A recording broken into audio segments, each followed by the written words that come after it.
Hola,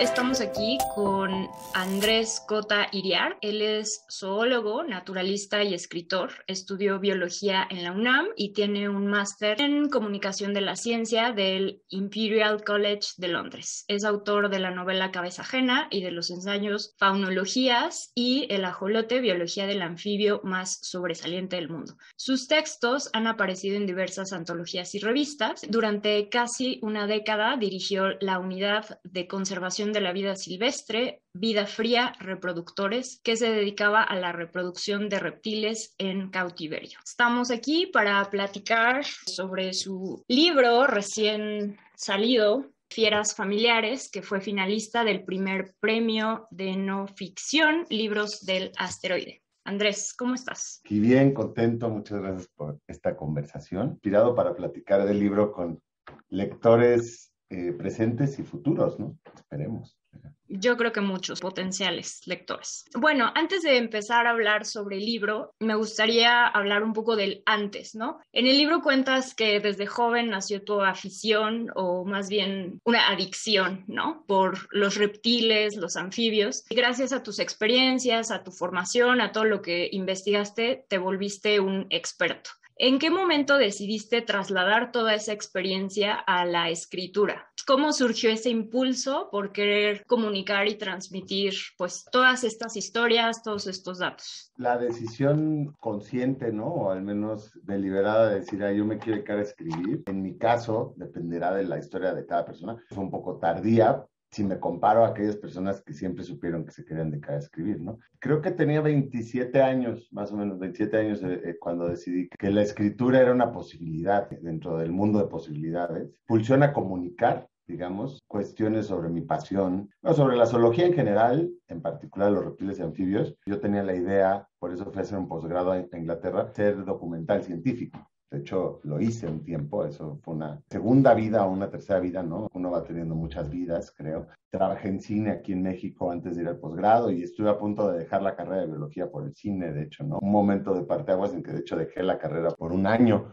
casi. Eventualmente entré en mis cabales, por suerte, ¿no? Entonces regresé, acabé la licenciatura con la emoción y el incentivo de quizá poder conseguir una beca, ¿no? De posgrado, que es la forma de este país. Meter el nombre de la revista dentro de la conversación, ¿no? Las becas de posgrado solían ser una buena opción, ahora cada vez pues, es más difícil. Regresé a la carrera, terminé la licenciatura, me fui a Inglaterra y jugué con la idea de dedicarme al documental científico, porque yo entendía que era el método de conexión con público que yo quería llevar a cabo. Luego me fui dando cuenta que cometía muchos romanticismos con respecto al cine y con respecto a la dificultad de hacer cualquier cosa audiovisual por lo caro que es, ¿no? Y a la par de eso, vivir fuera de México, luego de Inglaterra viví en Alemania muchos años, creo que estos filtros del lenguaje de alguna manera hacen que tu narrador interno le prestes más atención, o sea, estás más encerrado, más en Alemania, ¿no? Porque todo el inglés es un lenguaje que lo manejo bien, pero el alemán, bueno, es otra cosa, es otro monstruo, y creo que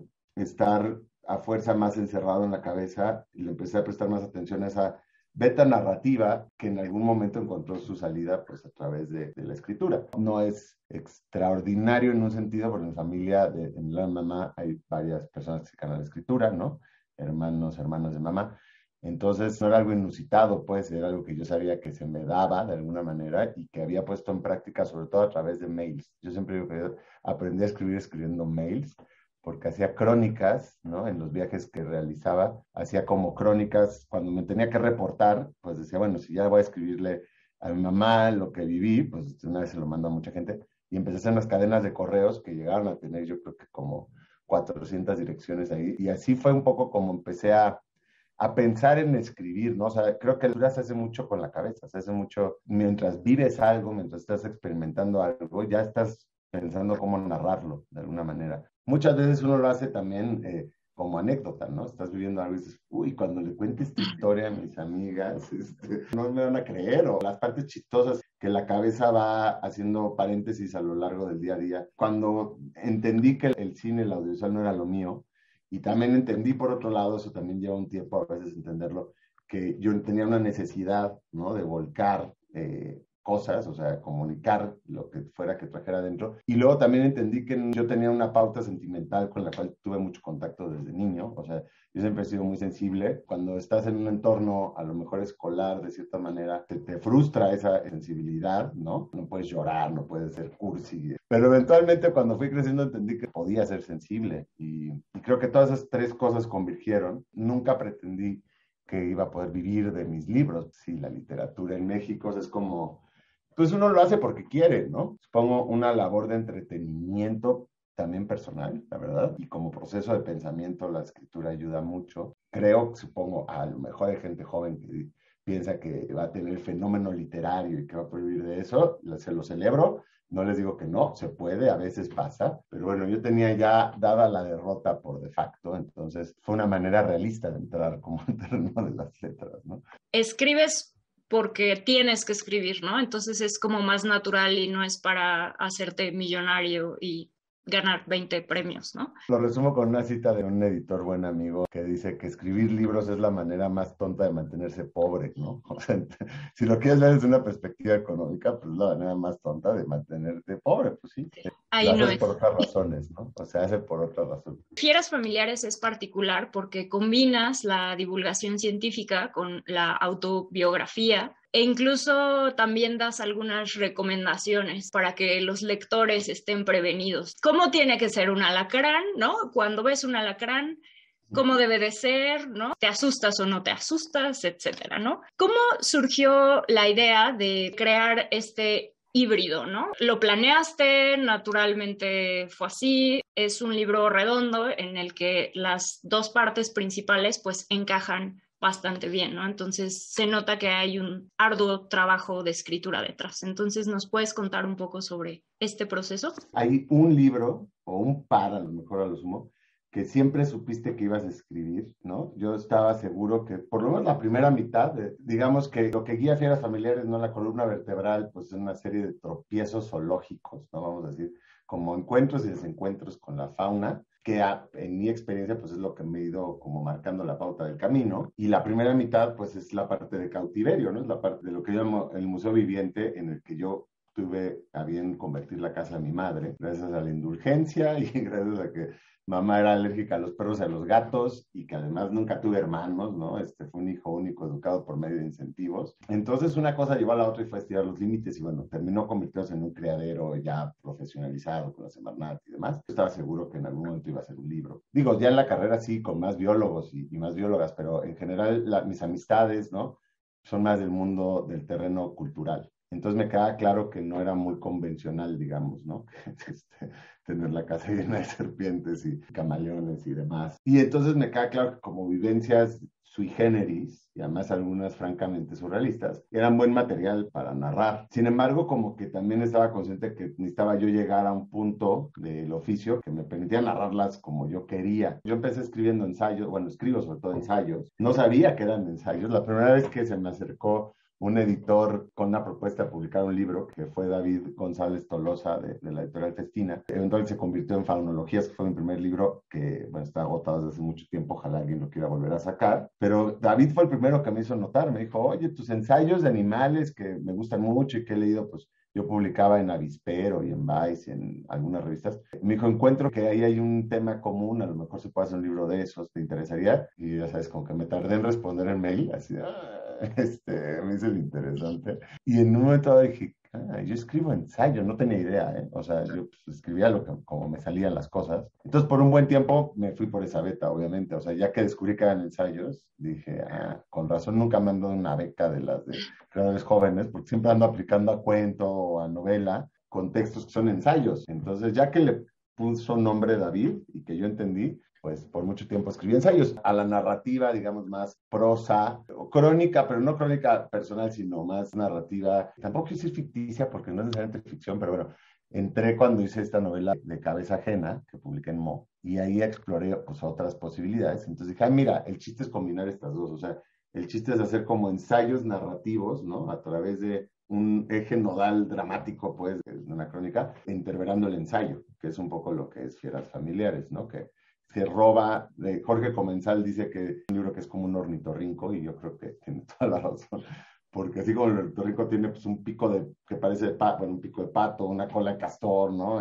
Patas palmeadas, pelo, pero pone huevos, o sea, es una quimera entre distintos estilos y géneros, entonces tiene pedazos de ensayo, más casi que, bueno, ensayo científico, tiene mucha crónica, pero también tiene pequeños momentos, quiero pensar yo que poéticos, pequeños textitos un poquito más poéticos, que a mí me gustan, pero que en otras partes del texto resultaban forzados. Entonces, bueno, como que en la estructura yo me inventé ese lugar donde ponerlo. Y claro, y también tiene mucho como de referencias a otras obras, ¿no? O sea, como un diálogo con pues la tradición de la escritura sobre naturaleza, ¿no? Para contestar la pregunta que no he contestado, digamos que esa parte ya la había pensado desde tiempo atrás. Este libro yo lo escribí con un apoyo del Sistema Nacional de Creadores de Arte, ¿no? Con la beca, que ya que supe que yo escribía ensayo y todo, pues dije, claro, ya voy a poder. Nunca me dieron creadores jóvenes, pero bueno, ya no estoy tan joven, ahora vamos a ver si en la grande. Y tuve la suerte de que me la dieran, y no solo que me la dieran, sino que me la dieran poquito antes de la pandemia, ¿no? O sea, yo no tenía, nadie tenía idea que iba a haber pandemia, pero si hubiera tenido idea no la podría haber planeado mejor, porque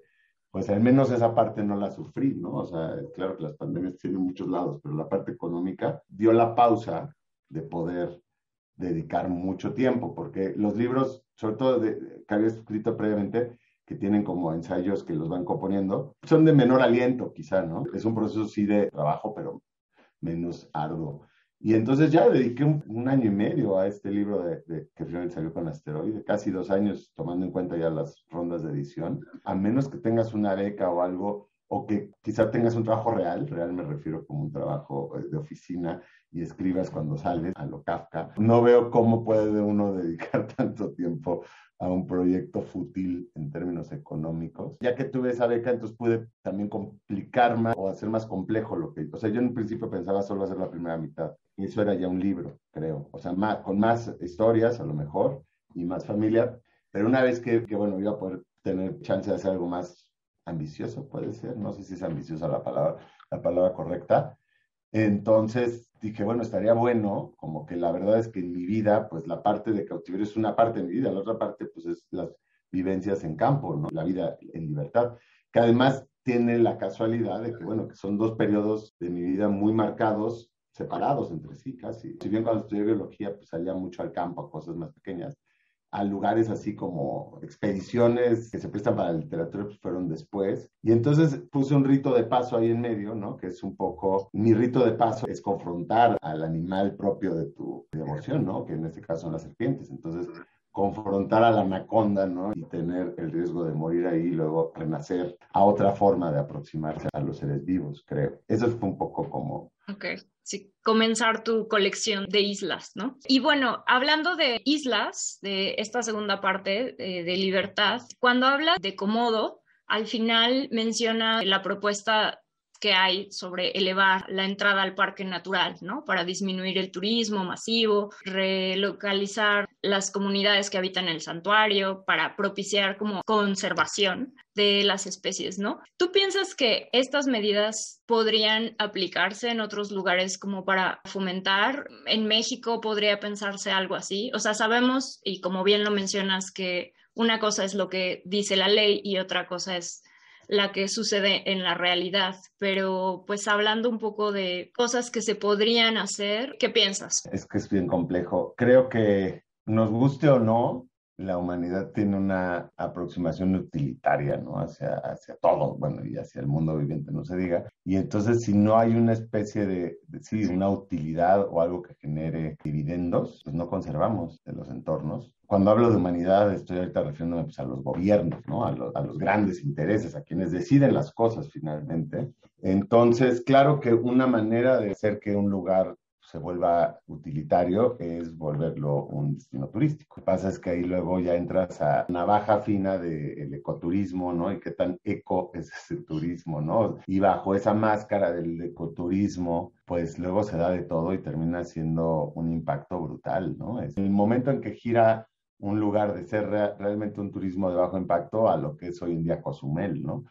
Ya están haciendo un tercer muelle para cruceros y pues los arrecifes de Cozumel han sufrido muchísimo. Es una balanza un poco frágil y no es sencillo mantenerlo, ¿no? Otro aprovechamiento que se hace mucho pues, es la cacería. Aquí en México hay muchos lugares que es conservación cinegética, ¿no? Digamos, compras una licencia y esa licencia caza, que no siempre cazan al bicho, pues entonces va generando un dinero para que haya un interés en conservarlos, lo mismo que se hace en África. Y eso puede funcionar y funciona. De hecho, buena parte de África no existiría ya si no se hubiera hecho así. Es curioso, les parece contradictorio, ¿no? Pero finalmente los humanos somos muy contradictorios. La cosa es que, como en todo, si entra tantita corrupción, con un poquito que no se cumplan, ¿no? Los acuerdos, la cacería como método de conservación, digamos, está a merced de que en cualquier momento no se respete el acuerdo y entonces se casen más de los que se deberían. Pero bueno, sí estamos en un momento del antropoceno, la verdad que pues es un punto de no retorno, empieza a ser, ¿no? Cada vez más, y un poco yo también por eso hice estas memorias tempranas, ¿no? Que no esté tan viejo, un poco depende a quién le preguntes, pero mi hija diría que estoy viejísimo, porque es un corte de caja, ¿no? Yo en el par de décadas que he puesto atención al mundo silvestre, detecto, ¿no? Ya me percaté de un cambio muy significativo y que va acelerándose, ¿no? Es que son estas cosas como exponenciales y los impactos de la humanidad, pues cada vez somos más, cada vez tenemos una idea de calidad de vida que se propaga más, ¿no? O sea, que es más globalizada y esa calidad de vida globalizada involucra un tipo de vida que es, pues, que le cuesta mucho al ecosistema, ¿no? Entonces las demandas crecen y entonces el deterioro, digamos, es exponencial. Es francamente desasosegante. O sea, hay esta idea, todavía puede que perdure un tiempo, de que, bueno, en las reservas naturales, ya está el mundo silvestre, es un poco las ideas que pasaban en los documentales como de los 90 y de principios de los 2000. Como que el público creo que piensa, bueno, pues entonces no pasa nada, o sea, ¿qué más da si yo, no? Tiro un unicel o no tiro un unicel, si por allá las cosas están bien. Claro que lo que mienten mucho las cámaras, ¿no? Porque podrías haber girado la cámara de esa toma del Serengeti y atrás ves un hotel, ¿no? Creo que cada vez queda un poquito más claro que, bueno, que las reservas que hay, que son poquísimas, si tú ves las reservas sobre un mapa y lo ves en territorio, es un porcentaje chiquitito del planeta ese que los humanos hemos decidido dejarle al planeta. Y claro, están aisladas entre sí y cada vez están más, o sea, menos interconectadas y como ahogándose a sí mismas, ¿no? Las reservas, o sea, y hay áreas grandes, hay algunas que tienen más posibilidades de mantenerse a largo plazo que otras, pero lo que se empieza a ver ahora mucho es esto que se llama la defaunación, ¿no? Como la deforestación es un término ya del legado popular, bueno, la defaunación es lo mismo, pero pues que ya no hay fauna, ¿no? O sea, tú tienes luego las reservas y bien conservadas y a lo mejor cuidadas, bien conservadas en términos de paisaje, pero no tienen habitantes, ¿no? Los animales son migratorios, somos migratorios por naturaleza. Coordinas la Sociedad de Científicos Anónimos. ¿Nos puedes contar un poco los objetivos, las actividades principales, ¿no? ¿Por qué es tan urgente reflexionar sobre nuestra responsabilidad en la conservación y por qué es tan importante también la divulgación científica, sobre todo en estos tiempos? Claro, yo creo que siempre ha sido importante, pero ahora más que nunca es importante no ignorar lo que hacemos, ¿no? O sea, la ignorancia aquí no exime de responsabilidad, sino que al contrario. Hubo un momento de la humanidad en que pensábamos que lo que hacía falta era más información, ¿no? La gente no está informada y entonces por eso no toman buenas decisiones o no se involucran más en las decisiones de tipo de carácter de política pública. Ahora vemos que es lo contrario, que lo que sobra es información y que la gente no alcanza a discernir a qué información poner la atención. Ese es el problema. Y yo de ahí es que parto, eso es mi noción de la cultura científica, ¿no? La cultura científica no es más que incorporar ciencia a la cultura. Solo hay la cultura es todo, ¿no? Toda la esfera de la que nos vamos nutriendo. Y creo que es re importante incorporar la ciencia porque desde mi punto de vista, ¿no? Pues es lo que te acerca a ese tipo de cuestionamientos importantísimos. A qué poner la atención y a qué no, ¿no? ¿Qué información es la que basas para decir que tienes una opinión fundamentada, ¿no? Y lo puedes ver en cualquier cuestión, o sea, se pone a plebiscito lo del aeropuerto, por Dios, hay que estudiar eso con calma para poder tener una postura. O sea, no puedes tener una postura nada más como que venga desde la emoción, ¿no? De lo que se trata es como sacar a la ciencia y al conocimiento científico del espacio convencional que usualmente opera, porque muchas veces que hacer científico la producción se queda en unos círculos restringidos, ¿no? O sea, se queda en entornos académicos, a lo mejor permea, sí permea la sociedad, porque todo el tiempo hay aplicaciones que usamos al día a día, pero no se permite tanto a veces la discusión o hacerlo de una manera más afable. Y de ahí nace un poco la Sociedad de Científicos Anónimos, que es justamente sacar a la ciencia de sus espacios convencionales. Entonces, de ahí nació esa iniciativa que ya pues, tenemos 6 años haciéndolo mensualmente. A la par de esos eventos, digamos, pues van surgiendo otras cosas, ¿no? Bueno, también se puede llevar esa misma aproximación pues al texto. Creo que quien lea el libro se da cuenta que es todo menos solemne, ¿no? Es con lo que pretende divulgar, y también se puede llevar al radio, se puede llevar, pues es como una forma de aproximarte, ¿no? Al conocimiento. Ya para ser más específico con respecto al medio ambiente, supongo que ya nadie ignora que esta sexta extinción masiva que ya está en sus albores, no es que venga la sexta extinción masiva, es que ya estamos así como empezando a cabalgar esa ola. Supongo que ya nadie ignora que es de carácter antropogénico, ¿no? Esta discusión que antes tenías, el cambio climático, primero si era real o no, y de segundo si era causado por el impacto humano o no, pues ya creo que espero que en las primarias ya te lo enseñen como algo que es así, que está sucediendo. Y como tal, pues ahora toca, creo yo, involucrarse lo más posible, ¿no? O sea, y por lo menos no prestar oídos sordos a lo que está sucediendo. Si es posible, pues tomar cartas en el asunto como se pueda, ¿no? ¿Cómo es esto? Sí, no puedes valorar lo que no conoces, ¿no? No puedes querer lo que no conoces, pues mucho menos vas a poder pretender conservarlo. Entonces, bueno, creo que el primer escalón ahí, pues es primero presentar, ¿no? En mi caso, a algunas criaturas que a mí me llaman la atención, ¿no? Pero como eso, pues ahí podría haber un libro similar de microorganismos y otro de hongos y otro, o sea, porque una vez que se abre un poco la curiosidad y la conciencia y la imaginación también, pues ya a veces habrá gente que a partir de ahí ya empiece a hacer su propia navegación, ¿no? Por las lecturas y demás.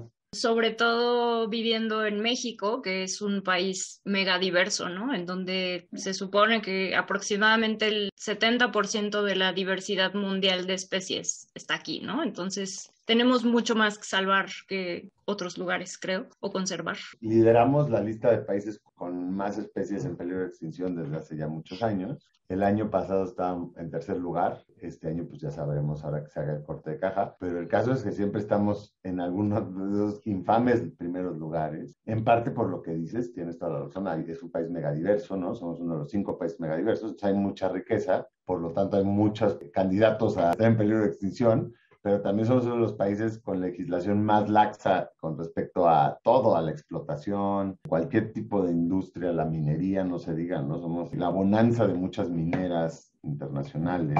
Todos sabemos, ¿no? Los dramas del agua. ¿Quién tiene el agua en este país? Pues las empresas. Es un territorio que creo, por un lado, muy rico, y por otro en el que la mayor parte de su población a veces ni se entera de lo que sucede ni de lo que hay, ¿no? También es un poco culpa de cómo se han, o sea, tú vas a los zoológicos y al zoológico que hay del mundo tienen como las mismas especies, ¿no? Las mismas 80 especies elegidas, no sé en qué momento, como que en el zoológico vas a ver leones y vas a ver a un oso polar, y como que ahí está, el sentido de los zoológicos deberían ser locales, como el zoológico, como el SOMAT, ¿no? En Chiapas, que pues lo que te muestran es la biodiversidad del lugar. Y entonces, por un lado, es menos violento para con los organismos, porque pues por lo menos no los está sacando de su hábitat y metiendo a otra condición climática. Y por otro, tiene mucho más sentido para la población, que conozca con qué coexiste, con qué convive, qué es la riqueza que podría perder de su localidad, ¿no? Sí creo que por ahí hay muchas oportunidades de acción. O sea, también, por ejemplo, el ajolote es un buen ejemplo. El ajolote es un símbolo ahorita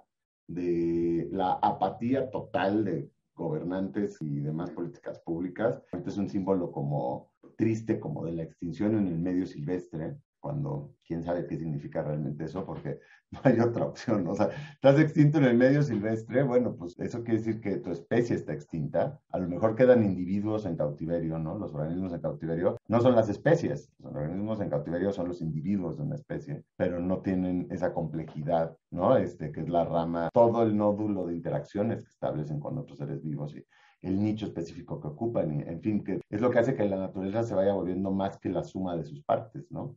que surgen capacidades emergentes en todos lados, en la naturaleza, por la interacción entre organismos. Entonces, bueno, los ajolotes en peceras, sí, qué bueno que estén ahí, porque si no, no estarían ya en ningún lado y estarían aniquilados. Y es una buena potencialidad si es que se va a hacer algo con ellos a futuro. Si es que en algún momento vamos a decir, y como país se podría, y como, es más, como regente de la ciudad convendría, sería hasta populista. Vamos a crear el nuevo refugio de los ajolotes, a lo mejor ahí ya estoy dando una idea gratuita. En el aeropuerto que nunca llegó a ser aeropuerto, ¿no? En el Nonaim, que ya está inundado, o sea que por sí mismos somos una cuenca aquí. Claro que ese aeropuerto iba a tender a inundarse y ya está inundado. Y podría ser el refugio de los ajolotes, ¿no? Y entonces se vuelve un símbolo pues, de conservación. Es un poco ingenuo pensar que podemos de alguna manera conservar los hábitats todos prístinos y sin intervención, porque realmente queda muy poquito el planeta así. Creo que hay unas estimaciones, pero de superficie, digamos, terrestre, que realmente no presenta ninguna perturbación, o sea, realmente imperturbada, es algo así como el 3% del planeta, ¿no?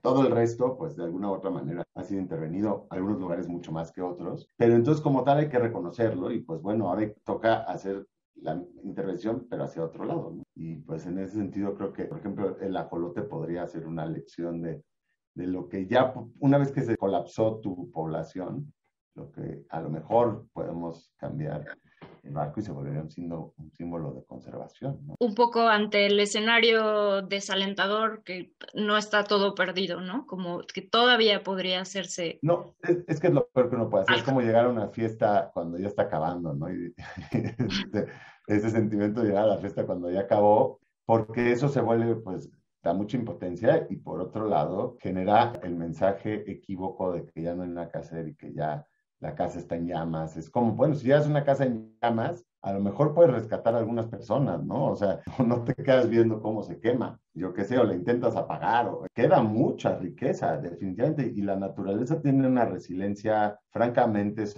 sí, sí, sorprendente, ¿no? Tú incluso vas a donde hicieron las pruebas nucleares, ahí en el atolón Bikini, en el Pacífico Sur, donde Estados Unidos explotó, no sé si 16 o 18 bombas atómicas, algunas abajo del agua, en el mismo arrecife, una bomba atómica en el arrecife, es como un pleonasmo de sí mismo, ¿no? O sea, es como, esa es la destrucción más rampante que hay. Hoy en día vas al atolón Bikini y pues está el arrecife, está como si nada hubiera pasado, hay de todo, de hecho es de uno de los lugares ahorita pues mejor conservados, porque como pues había radiación y toda esta historia, nadie se ha metido ahí, no se pesca ahí hace muchas decenas de años, han pasado muchas décadas, pero lo que se ha estudiado con respecto al coral que hay ahora es que en realidad fue un coral que empezó a colonizar muy poquito tiempo después, o sea, un par de años, unos cuantos años después, la vida tiene esa pulsión, qué bueno, ¿no? Explota un volcán, ¿qué pasa después que explota el volcán? Bueno, pasan unos años y empiezas a ver los helechos, ¿no? Las briofitas, los líquenes,